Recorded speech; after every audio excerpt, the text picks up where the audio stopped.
জলপাইগুড়ির চামুরচি একেবারে ভুটান সীমান্ত লাগোয়া জলকষ্টে ভুগছে। বছর তিনেক আগে জনস্বাস্থ্য কারিগরি দপ্তর উদ্যোগ নিয়েছিল এই গ্রামে জল পৌঁছানোর, কিন্তু এখনো এই গ্রামের মানুষের ঝর্ণার জলই বড় ভরসা।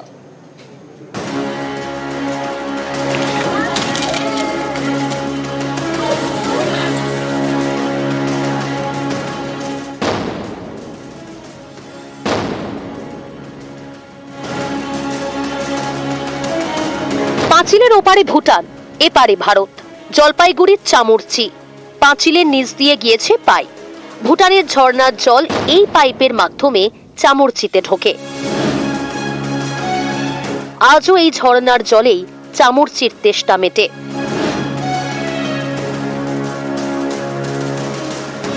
ভুটান সীমান্ত লাগোয়া চামুরচি, এখানে দীর্ঘদিন ধরেই জলের কষ্ট।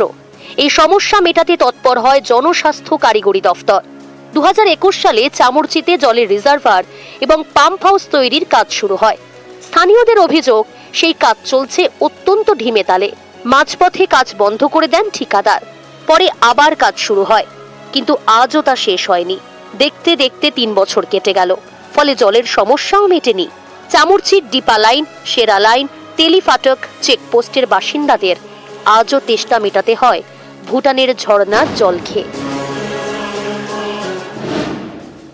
বর্তমানে আমাদের এই এরিয়াতে ভুটানের উপর ডিপেন্ড করতে হচ্ছে। ওখানটায় যে ঝর্ণার জল আছে, ঝর্ণাতে গিয়ে পাইপলাইন করা হয় ইন্ডিয়া থেকে, গিয়ে ওখানে প্রশাসনের সাথে পারমিশন নিয়ে ওই জলটার উপর ডিপেন্ড করে। যদিও জলটা খুব ডলোমাইট মিশ্রিত জল, যেটা মানুষের স্বাস্থ্যের পক্ষে খুব ক্ষতিকারক। ভুটান সীমান্ত এরিয়া সমস্ত দেখার দায়িত্ব হচ্ছে কেন্দ্রীয় সরকারের। কেন্দ্রীয় সরকার উদাসীন, একদম উনি কোনো উদ্যোগ নিচ্ছে না। আমরা সবাই এখানকার ভুটানের জলের উপর নির্ভরশীল। বর্তমান এখান থেকে 5 কিলোমিটার দূরে আছে পাইপ। হ্যাঁ, ওই পাইপ থেকে ঝর্ণার জল আসে, ওটাই আমরা সব প্রায় কমপ্লিট, ট্যাঙ্কি বোরিংও কমপ্লিট।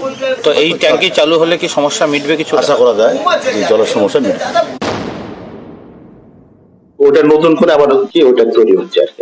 ওটা হলে কি জলের সমস্যা মিটবে? ওটা হলে আরো, এর আগে ওটা হওয়ার কথা ছিল যে সাপ্লাই আর ওটা কন্ট্রাক্টর ওটা পেয়েছিল। হ্যাঁ, তুই নিয়ে আবার ওই কাজটাকে ছেড়ে চলে গেছিলেন, সেই জন্য ওইটা একটু দেরি হয়ে গেছে আর কি। জলপাইগুড়ি থেকে রকি চৌধুরী, নিউজ 18 বাংলা। পাঞ্জাব থেকে উচ্চ মানের আলুর বীজ আসে, প্রতিবারই আসে, এবারও এসেছে, কিন্তু এবার এসেছে দেরিতে এবং দামও বেশ চড়া।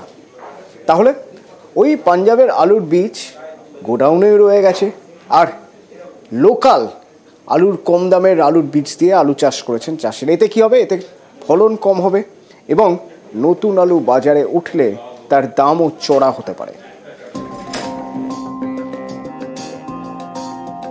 নভেম্বরের শেষ থেকে শুরু হয়েছে আলুর চাষ। পশ্চিমবঙ্গের কৃষকদের বড় ভরসা পাঞ্জাব থেকে আসা আলু বীজ।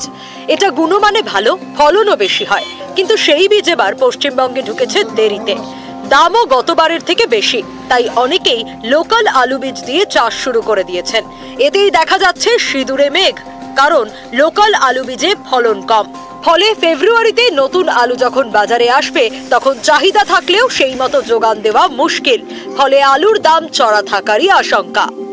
আমার বিঘেতে যদি 100 আলু হয়, পাঞ্জাবেতে 100-র বেশিও হয় সেরকমভাবে চাষ করলে, কিন্তু লোকাল আলু করলে সেটা 60টা 55-60টার বেশি হবে না। তাহলে আলুর চাহিদাটা কিন্তু বেড়ে যাবে। এখন যে দাম আলুর, নতুন আলুরও আশা করি সেই দামই থাকবে। পাঞ্জাব আলুর বীজের দামের জন্য আমরা লোকাল আলুটাই, চাষির আলুটা, চাষ করা আলুটাই আমরা বসাচ্ছি।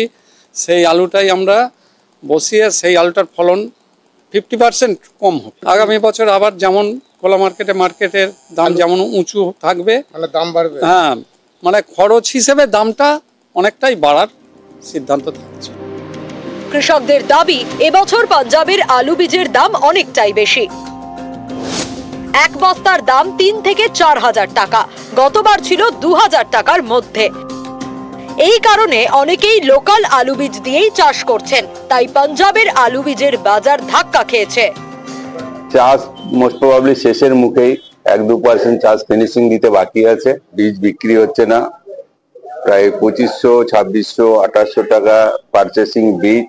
এর মূল কারণ হচ্ছে পাঞ্জাবিরা পয়সা নিয়ে মাল ঠিক মতো ডেলিভারি টাইমে দেয়নি বলেই সব বীজ ব্যবসায়ীরা আজকে বিপর্যস্ত। আলুর ভালো মান এবং ভালো ফলনের জন্য ভরসা পাঞ্জাবের বীজ, কিন্তু এই নির্ভরতা আর কতদিন? রাজ্যে পশ্চিম মেদিনীপুরে আনন্দনগর বলে এক ইয়ে আছে, আনন্দপুর, ওখানটায় আমরা করছি, গভর্নমেন্ট থেকে বীজ তৈরির উদ্যোগ নেওয়া হয়েছে এবং হচ্ছে। নিউজ 18 বাংলা।